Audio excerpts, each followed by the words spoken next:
The Memory of Love, Chapter 5. Thursday, he is called to attend a child. The address he is given is the local police station. Inside, a row of people wait upon a bench. Through a door left partly ajar, Adrian can see several police officers. One, a fat woman officer with a hairstyle as elaborate as a prom queen's, sits at a desk. A male officer is perched on the edge talking to her. Two others stand close by. There is the occasional sound of laughter. Adrian hovers outside, waiting to be noticed. Someone glances in his direction and away again. He raps on the door. Soft, even-spaced knocks. The woman at the desk waves at him to wait. He moves away to lean against the wall. When, finally, he is called inside and states his name, they exclaim and apologize. Not a crime victim then.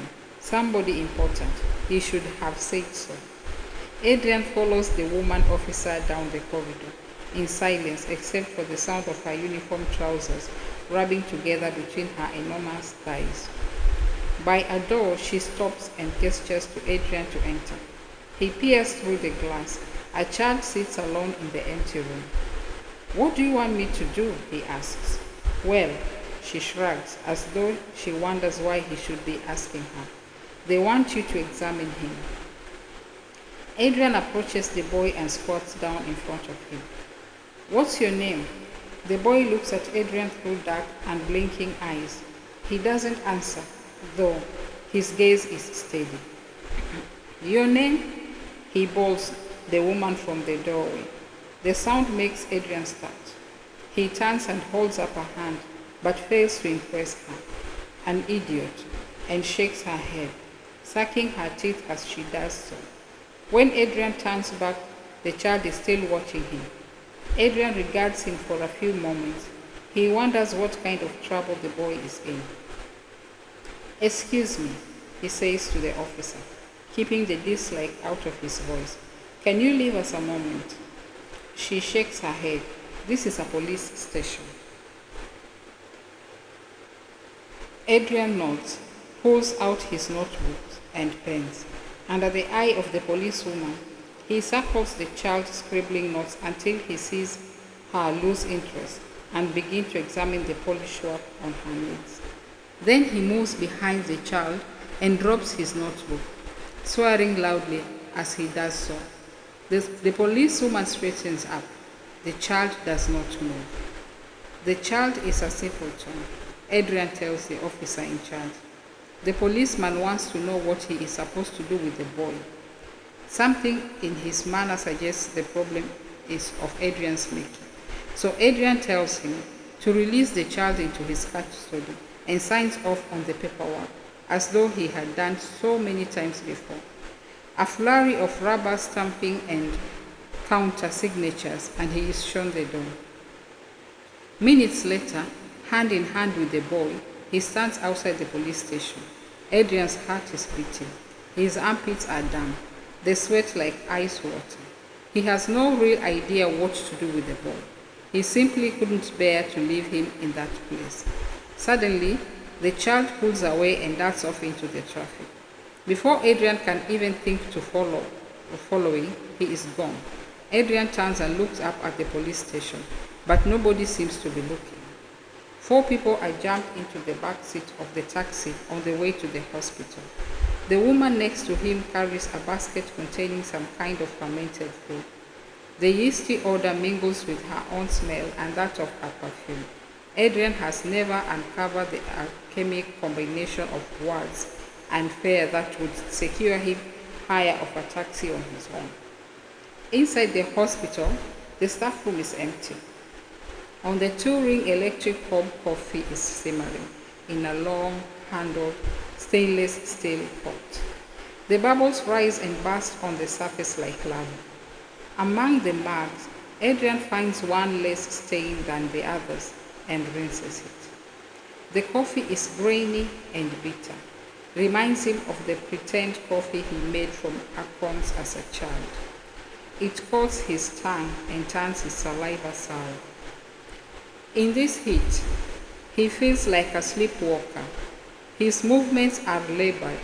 He can feel the ponderous wax of his brain. He leans back and waits for the caffeine to snap through his system, the nerve endings quivering into life, prickling his skin. Right now, he'd like to talk to somebody, but who? From the desk, he dials his home telephone number, listens to the ringing echo hollowly down the line. He counts. A click, and Lisa's voice comes on the line. He listens to her cool, chirpy voice, telling callers to leave a name and number. He replaces the receiver without speaking. What would he have said anyway? To Lisa, foreign countries were as alien and remote as Venus. World events revolve continuously, independent of human agency. War, coups, poverty.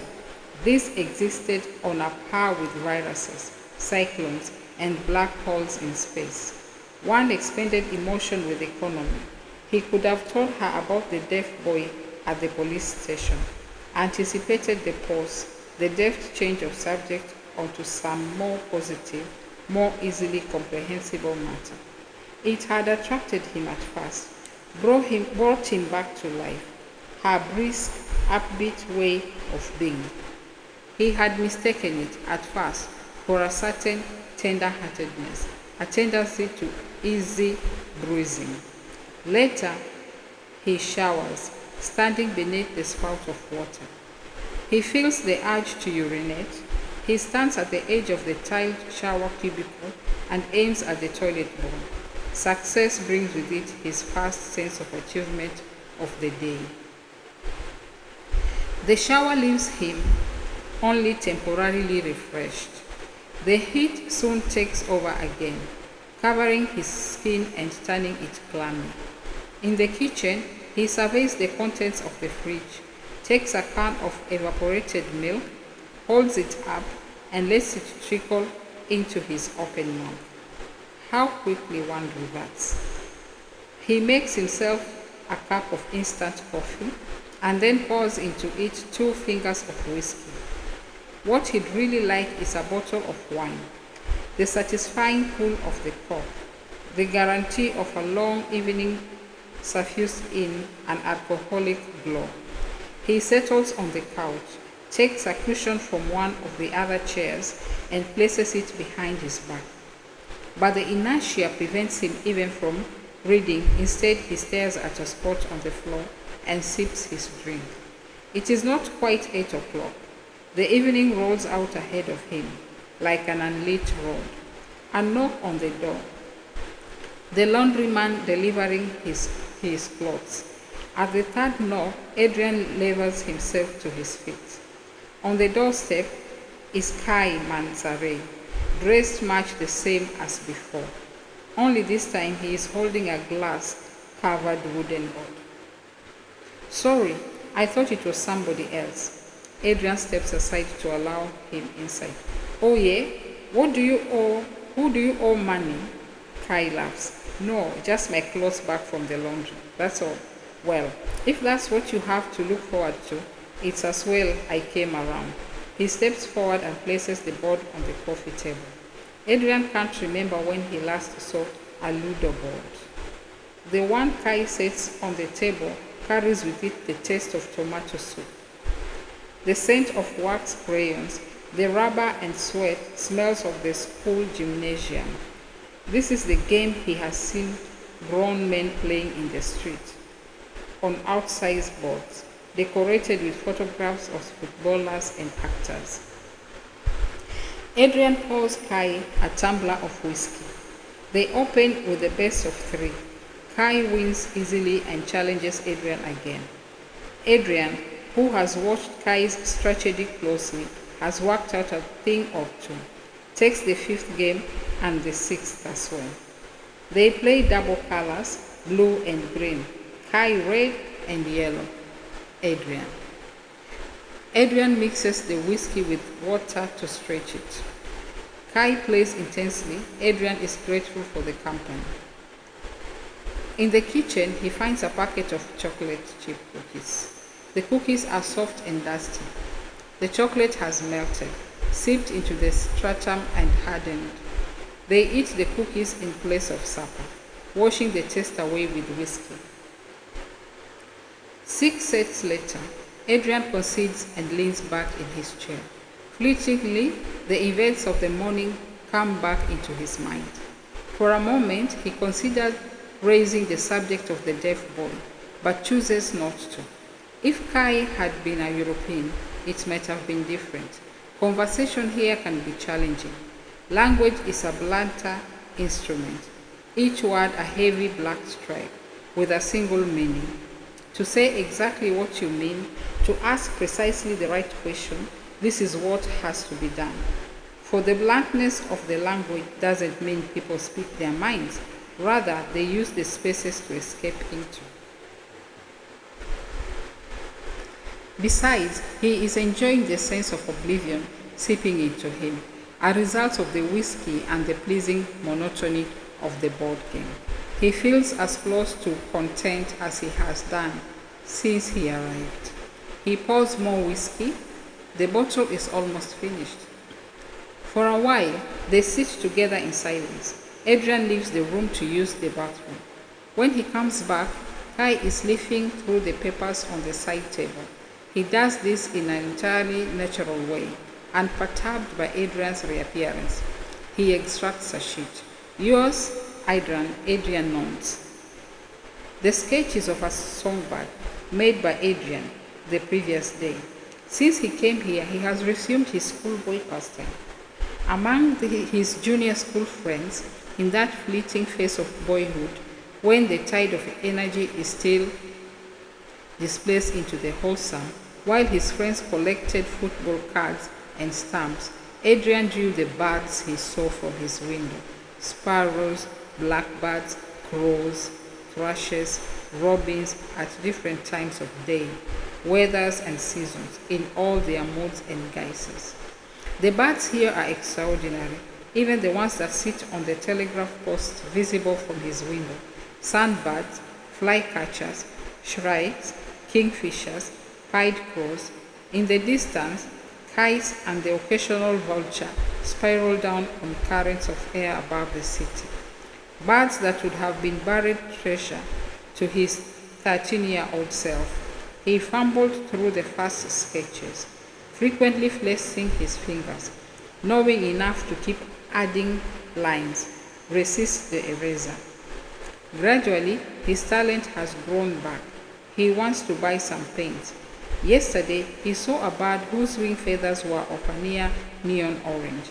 He would never have believed such a color existed in nature. Kai replaces the sketch in silence and picks up a photograph in a green leather frame, of the kind that close upon themselves, a traveling photograph frame, a gift from Lisa. This your wife? Yes, replies Adrian. Lisa. A pause, and because he is trying not to show how discomfited he is by Kai's lack of niceties, and because the notion that a conversation is a continuous act is bred into his bones, and silences like nudity should be covered up lest they offend. Adrian asks, "How long have you worked here?" Kai puts Lisa's picture back upon the shelf. 4 years, something like that.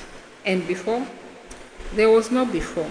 He cranes his neck sideways to read the titles of the books on the shelf. His back is to Adrian, who persists. You were studying? Yep. Of course.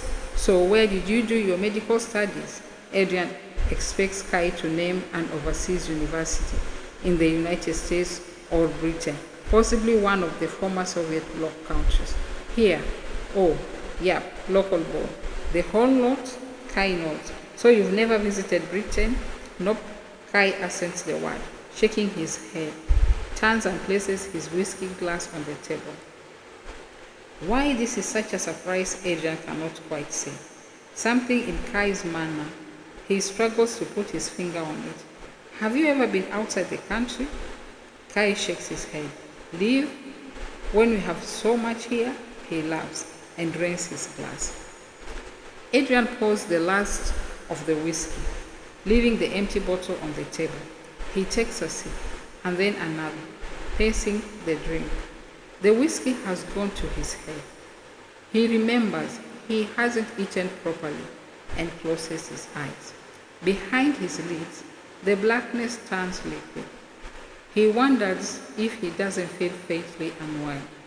He opens his eyes, feels the stab of light against his retina before his pupils have time to contract.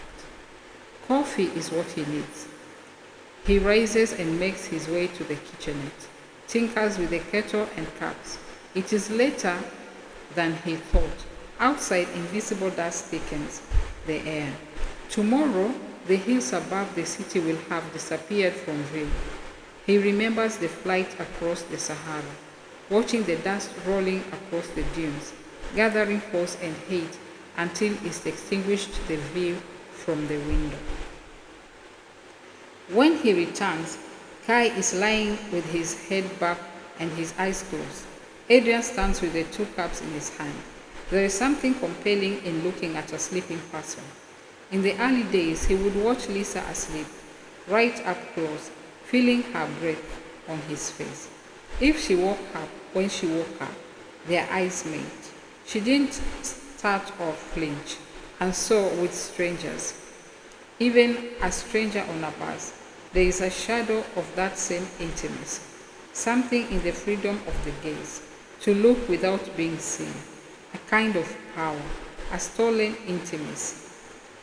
Kai's skin, bright and unblemished, unshaven, the hair grown on Kai's face is sparse, erratic bust. He wears his hair in an unfashionable style for the times, in contrast to the cropped or smooth-shaved heads of many black men. Kai's hair grows thickly and tufted up to an inch or two. The beard and the hair conceal his youth. He is much younger, Adrian thinks, much younger than at first imagined. This makes Adrian by far the senior. He realizes why he was surprised to learn Kai had never left his country, never left Africa. It is the worldliness he carries with him, all the more noticeable now for being momentarily dissipated. On the arm of the seat, a single finger taps out an unheard rhythm. Coffee, says Adrian, suddenly awakened. Sure, why not? Kai answers. He does not open his eyes. Adrian places a cup on the table where the liquid sloshes gently in the cup.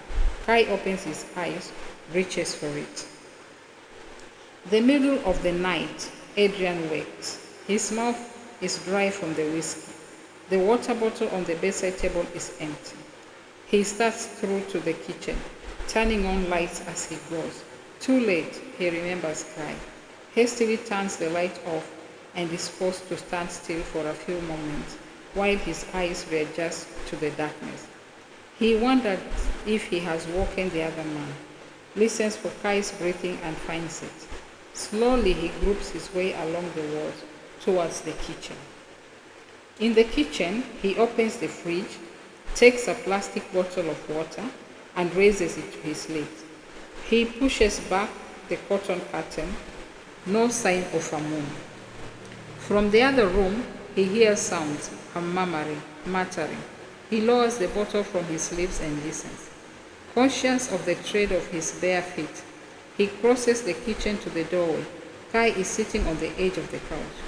Oh, I woke you, says Adrian. Sorry. When there is no reply, he ventures forward, peering through the darkness. Kai is sitting on the couch, his arms squeezed to his side, his face turned upwards, eyes open. He is speaking, though Adrian can distinguish none of the words which come in a garbled monotone. Faster now, and louder, followed by a gasp, as if he had been hit in the chest. Silence. Then the murmuring begins again, softly rising. Adrian reaches out to touch him, pushes him gently back down onto the couch. You are dreaming, he says in a normal voice. You are asleep and dreaming. He stays until the murmuring subsides, then makes his way back to his room. In the morning, Adrian wakes to a clattering. His head is buzzing. From above come loud scratching sounds of birds trying to get purchase on the corrugated iron roof with their claws. He rises and knocks experimentally on the door to the sitting room, pushes at the door. There are the pillow and sheets rumpled on the seats, the ludo board and scattered colored counters, the empty whiskey bottle. He stands and surveys the scene, then turns and heads in the direction of the kitchen. Boiling water for coffee, Adrian hears the sound of the door and fetches down a second cup from the cupboard. He realizes suddenly how empty he has felt these past weeks. In the days and weeks that follow, the rhythm of their lives begin to intertwine. Kai takes to passing by at those times when he has a few minutes to spare and sometimes to shower in Adrian's apartment. One day, Kai arrives just as Adrian is leaving. Adrian lets him in and gives him a key to lock behind him, suggests he may as well hold on to it. Certain days, Adrian comes home to find Kai in the apartment, settled in the front room, going through papers or writing up notes. The pattern of Kai's breaks from the operating theater becomes familiar to Adrian, and he will, on occasion, endeavor to stop work at the same time. He finds he looks forward to the other man's companionship in the evening. So, a new friendship is formed.